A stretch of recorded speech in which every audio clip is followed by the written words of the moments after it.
உதாரணமா ஒருத்தர் சாக்ஸ் போட்டிருக்கிறார், அதுல தையலே இல்லைன்னு வச்சுங்க, தையல் இல்ல சாக்ஸ் போடுறார், அதுல தையலே கிடையாது, அப்படியே வீவிங் அப்படியே நெய்து இருக்கிறாங்க என்று சொன்னால் அதுவும் கூட.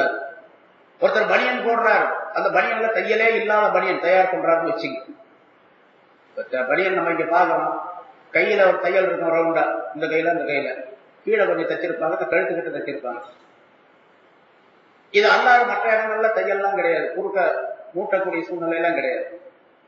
இது மாதிரி ஒரு கைலியை தயார் பண்ணி கட்டிக்கிறாருன்னு வச்சுங்க, அப்பவும் கூட. தையல் உடை போடக்கூடாது அப்படின்னு சொன்னால் உடலை மறைக்கக்கூடிய ரவுண்டுடைய அமைப்பில் உள்ள துணியை போடக்கூடாது அப்படின்னு அர்த்தம். ஒரு பக்கம் இரண்டு பக்கங்களும் திறந்து இருக்க வேண்டும். எப்படி இப்ப ஏறாம் கட்டுறோம்னா அது மாதிரி ரெண்டு முனைகள் திறந்து இருக்கக்கூடிய அமைப்பில் இருக்க வேண்டும். அதுல தையல் இடையில தையல் இருந்துச்சுன்னு வச்சுங்க, அது கூடும், கிழிஞ்சு போச்சு தைக்கிறாரு. அல்லது இப்படி செய்யறாரு, ஒருத்தருக்கு எஹராம் துணி எவ்வளவு இருக்கணும், 2.5 மீட்டர் இருக்கணும் அப்படின்னு சொல்றாங்க. எஹராமுடைய துணி 2.5 மீட்டருடைய அகலத்துக்கு இருக்குன்னா அப்பதான் சரியா மூடி மறைக்கக்கூடிய அமைப்புல, அவலத்தை மூடி மறைக்கக்கூடிய அமைப்புல கட்ட முடியும் அப்படின்னு சொல்லி.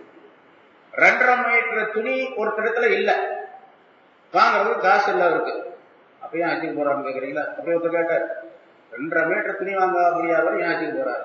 அது பிரச்சனை இல்லை, சட்டம் பிரச்சனை இல்லை, சட்டத்துக்காகவே சொல்லப்படுகிறது.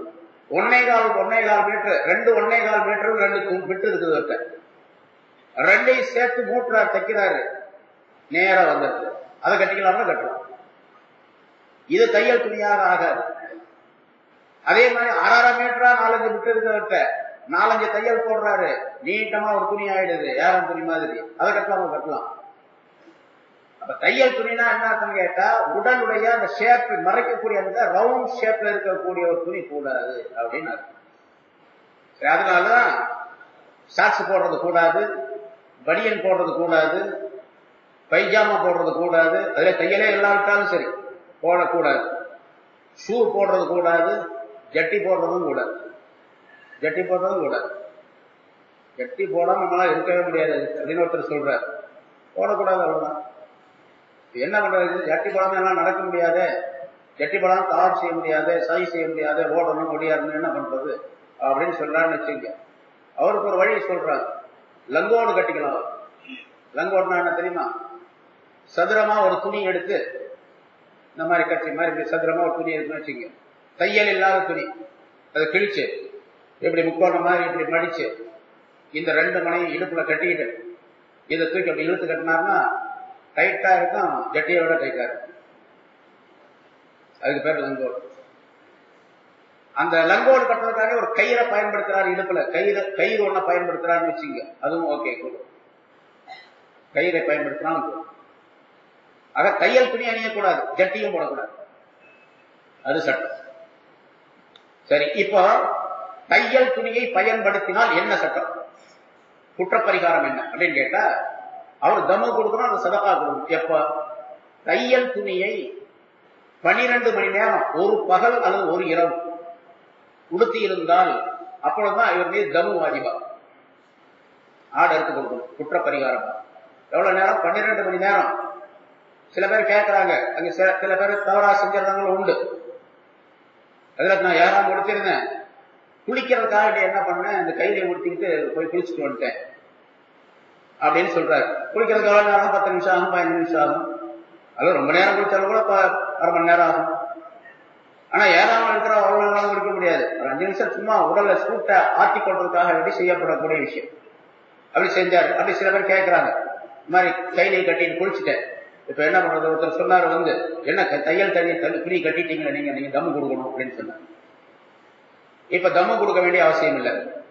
ஏன்னு கேட்டா 12 மணி நேரம் அந்த துணியை அணிந்திருந்தால்தான் தம்மு அவர் மீது வாஜிபாகும். இப்ப இவர் உடுத்தி இருந்தது 10 நிமிஷம் 20 நிமிஷம், அது 1 மணி நேரம் 2 மணி நேரம் உடுத்தி இருக்கிறார். அப்படி இருந்தாலும் கூட தம்மு வாஜிப் இல்லை, சதகா வாஜிப். ஒரு சதகா அவர் மீது வாஜிப். அதுல சொல்ற சதகா அப்படின்னா என்னன்னு சொன்னா அது வாஜிப். ஆக இது முதல்ல சொல்ல சட்டப்படித்தான். வேண்டுமென்றே உடுத்தினாலும் சரி, மறதியாக உடுத்தினாலும் சரி, இவரே உடுத்தினாலும் சரி, அடுத்தவரால் உடுத்தி விடப்பட்டாலும் சரி, இவர் விழித்திருக்கக்கூடிய நிலையிலே செய்தாலும் சரி, அல்லது தூங்கிக் கொண்டிருக்கக்கூடிய நிலையிலே செய்தாலும் எல்லாத்துக்கும் ஒரே சட்டம். 3வது, தலையை மறைப்பது, முகத்தை மறைப்பது ரெண்டு சேர்ந்து ஒரு சட்டத்தில் கொண்டு வர்றாரு. தலையை மறைப்பது தனி, முகத்தை மறைப்பது தனின்னு சொன்னா எல்லாத்துக்கும் ஒரே தான் வரும். அது தனியாட்டிங்கன்னா 9ன்னு வந்துடும். தலையை மறைப்பது, முகத்தை மறைப்பது, இது ரெண்டும் கூட. அது எவ்வளவு மறைச்சாலும், இதுல எவ்வளவு மறைச்சாலும் சரி, தலை முழுவதையும் மறைச்சாலும் சரி, அல்லது தலையிலே 4ல் ஒரு பாகம் மறைத்தாலும் சரி. எவ்வளவு நேரம் மறைக்கிறது? முதல்ல சொன்ன சட்டப்படிதான் ஒரு பகல் அல்லது ஒரு இரவு 12 மணி நேரம். 12 மணி நேரம் தலை முழுவதையும் மறைத்திருந்தார். 12 மணி நேரம் தலையிலே 4ல் ஒரு பங்கை மறைத்திருந்தார். அப்பொழுது தர்மம் கொடுக்க வேண்டும். 12 மணி நேரத்துக்கு குறைவாக இருந்தது, சதகா கொடுக்க வேண்டும். 4ல் ஒரு பகுதிக்கு குறைவாக இருந்தது, அப்பொழுது சதகா கொடுக்க வேண்டும். 4ல் ஒரு பகுதி குறைவாக இருந்தாலும் சதகா கொடுத்தால் போதும். 4ல் ஒரு பங்கு அல்லது அதை விட கூடுதலாக இருந்தால் தம்மு வாஜிப். அது 12 மணி நேரம் இருந்தார். தலை மறைப்பது அப்படிங்கிறதுல வெளியே போயிட்டு இருக்கிறாரு. நிழலுக்காக வேண்டி, வெயில் விடாமல் இருப்பதற்காக வேண்டி ஒரு குடையை பிடிக்கின்றார், குடை பிடிக்கின்றார். அது தலை மறைக்கிறதாக ஆகாது. அது தலைக்கு மேல தலையில் படாதவாறு ஒரு துணியை தூக்கி பிடித்துக் கொண்டு போகின்றார், வெயில் விழாமல் இருப்பதற்காக. அது தலை மறைப்பதாக ஆகாது. அதே போல ஒருவர் வேலை செய்கின்றார், எஹராம் கட்டி இருக்கக்கூடிய வேலை செய்கின்றார்.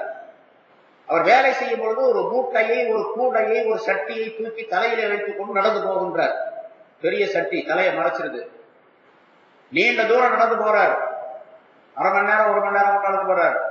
அதெல்லாம் குற்றத்திற்குரியதாக தலையை மறைப்பதாக ஆக.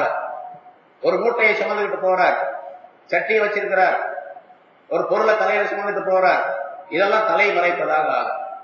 அதுக்கெல்லாம் தமும் கிடையாது, சதகாவும் கிடையாது, எந்த குற்ற பரிகாரமும் கிடையாது, குற்றமாக ஆகாது. தலை மறைப்பது அப்படிங்கிறது இந்த விஷயம் சரி. அதே மாதிரி முகத்தை மறைப்பது அப்படிங்கிறது அப்படித்தான். முகத்தை மறைக்க கூடாது. இது முன்னால சொல்ல சட்டப்படி வேண்டுமென்றே மறைத்தாலும் சரி, அல்லது நிர்பந்தமாக மறைத்தாலும் சரி, தூங்கிக் கொண்டிருக்கக்கூடிய நேரத்தில் ஏற்பட்டாலும் சரி, விழித்துக் கொண்டிருக்கக்கூடிய நேரத்திலோ அல்லது இவராலோ அடுத்தவராலோ எப்படி இருந்தாலும் சரி, மறைத்தால் அந்த சட்டம் சொல்லப்பட்ட இந்த சட்டங்கள் எல்லாம் அவர் மீது பிரயோகம். பெண்கள் முகத்தை மறைக்கக்கூடாது, தலையை கட்டாயமா மறைக்கணும், முகத்தை மறைக்கக்கூடாது. பெண்கள் பொதுவாகவே முடியை மறைத்திருக்க வேண்டும். பெண்கள் கேட்டுக்கொண்டிருந்தால் இந்த சட்டத்தை கடைபிடிக்க வேண்டும். எவ்வளவு கடுமையான சட்டம் மார்க்கத்தில் ஒன்றும் சரியாகல. பெண்கள் தங்களுடைய தலைமுடியை அந்நிய ஆடவர்களுக்கு காட்டக்கூடாது, ஹராம். எந்த நிலையும் காட்டக்கூடாது, காட்டவே கூடாது அப்படின்னு சொல்லும் போது அதை அலங்காரமாக ஆக்கி சீவி சிங்காரித்துக் கொண்டு, பூக்களை வைத்துக் கொண்டு, அலங்காரம் செய்து கொண்டு, அந்நிய ஆடவர்கள் பார்க்கக்கூடிய அளவிலே தெருவிலே போனால் ஒரு பெண் என்ன சட்டம் ஏற்படும், என்ன நிலை ஏற்படும்? அதையெல்லாம் கணவன்மார்கள் கண்டிக்கணும். கணவன்மார்களுடைய பொறுப்பு. இவர்கள் கண்டிக்காவிட்டால், கணவன்மார்கள் கண்டிக்காவிட்டால் கணவன்மார்களின் மீதும் அந்த தண்டனை ஏற்படும். அல்லாஹ் சொல்லாத தண்டனை சொல்லி கேட்கல அப்படிங்கிற வேற விஷயம். சொல்றது இவர் மீது கடமை, கட்டாயமாக சொல்ல வேண்டும்.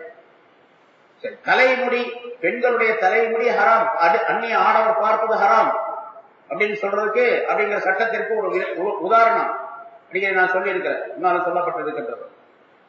எந்த அளவுக்கு என்று சொன்னால், ஒரு பெண் தன்னுடைய வீட்டிலே இருக்கின்றால், தலைமுடியை சீவுகின்றால், சீப்பின் மூலமாக. சீப்பிலே நிறைய முடிகள் உதிர்ந்து கொண்டு வரும், பார்க்கலாம். அதையெல்லாம் அந்த முடியெல்லாம் அப்படி எடுத்து அப்படி ஒரு சுருட்டி ஒரு முடிச்சு போட்டு தூக்கி வெளியே போட்டுருவாங்க குப்பையில், இல்லையா? நம்ம வீட்டு பெண்கள் செய்யக்கூடிய காரியம் நிறைய பேர் செய்யறாங்க. ஒரு பெண் அந்த மாதிரி தன்னுடைய தலைமுடியை சீவி எடுத்து, சீப்பிலே வரக்கூடிய அந்த உதிரி முடிகளை எல்லாம் சுருட்டி ஒரு சுருளாக ஆக்கி அதை முடிச்சு போட்டு வீட்டுக்கு வெளியே ஜன்னல் வழியா தூக்கி வெளியே போட்டான். தெருவில் போய் விழுந்துடுச்சு. அந்த பக்கம் ஆம்பளைங்களாம் வந்துட்டு இருக்கிறாங்க, போயிட்டு இருக்கிறாங்க. ஒரு ஆண் வந்தா அந்த பக்கம் பார்க்கறான், முடி கிடக்குது, அது நீட்டமான முடியாது. அவன் நினைப்பான், சைத்தான் சும்மா இருக்க மாட்டான். அந்த முடியை பார்த்தாலும் சைத்தான் அவனுடைய எண்ணத்துல ஒரு ஊசாட்டத்தை ஏற்படுத்தும். இவ்வளவு நீளமான முடி இருந்தா அந்த பொம்பளை எப்படி இருக்கும் அப்படின்னு எனக்கு கணக்கு போகணும், இடம் போடுவோம். வெளியே இருந்துட்டு முடியை பார்த்து பொம்பளை இடம் போடுவோம் உள்ளவர். அந்த மாதிரி தன்னுடைய தலையில் இருக்கக்கூடிய முடி உதிர்ந்து விட்டாலும் கூட அதை வெளியே மக்கள், ஆண்கள், அந்நிய ஆடவர்கள் பார்க்கக்கூடிய அளவுக்கு வெளியே தூக்கி போடுவதும் மக்களுக்கு தயாரி கூடாது.